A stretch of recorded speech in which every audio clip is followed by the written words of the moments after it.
Hello famille, bonjour, c'est toujours votre éleveur ivoirien. Comme chaque vendredi, une vidéo explicative sur l'élevage des canards des Barbaries en Côte d'Ivoire.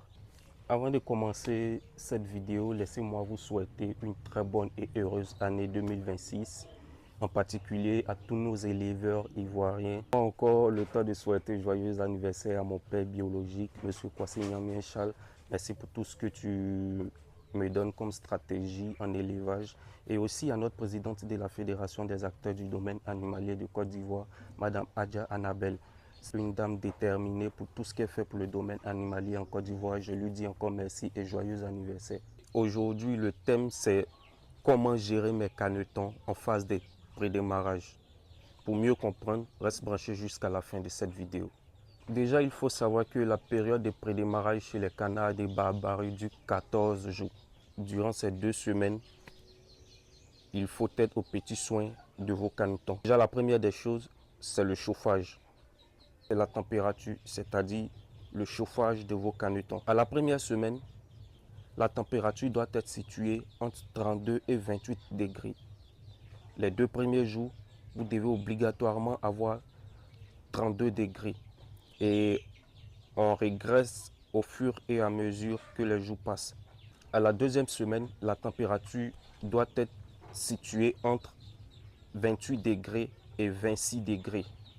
Pareil que la première semaine, il faut régresser au fur et à mesure que les jours passent. Pour le chauffage de nos canetons, il faut savoir qu'il y a plusieurs méthodes qui sont adaptées. La première méthode, c'est le fait de laisser la femelle et ses petits.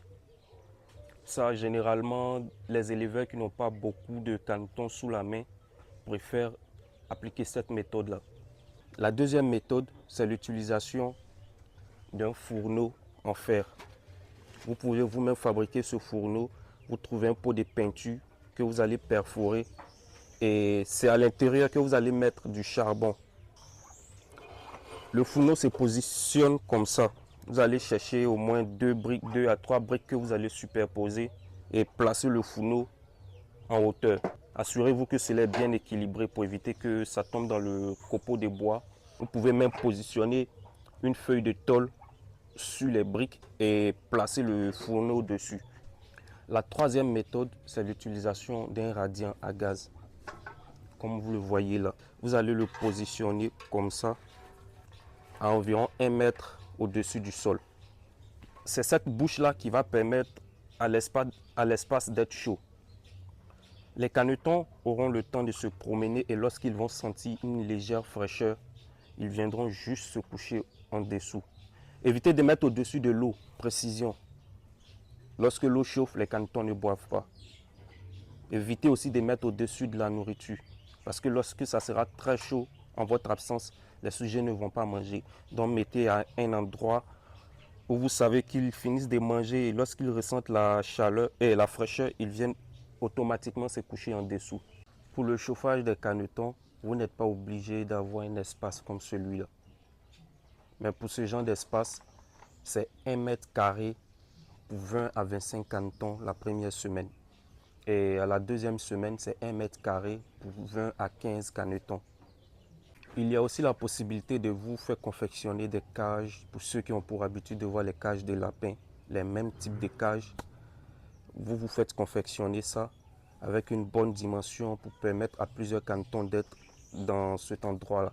Vous cherchez une ampoule chauffante avec un thermostat. Lorsque la chaleur est un peu trop, le thermostat fait sauter le chauffage.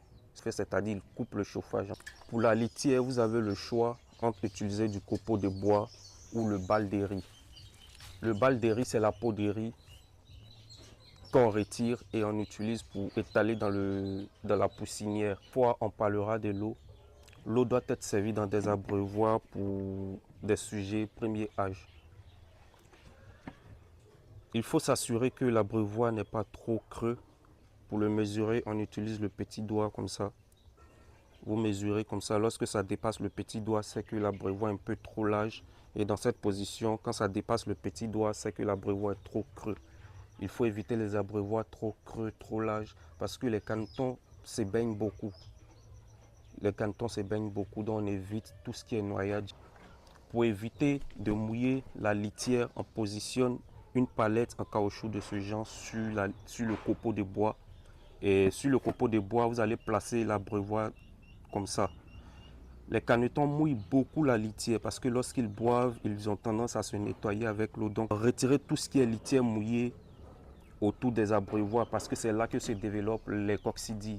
Et pour ceux qui font le chauffage de leurs canetons dans des cages de type cage de lapin avec le bas en grillage, moi je conseille plus cela parce qu'il n'y a pas trop de gestion des litières à ce niveau-là.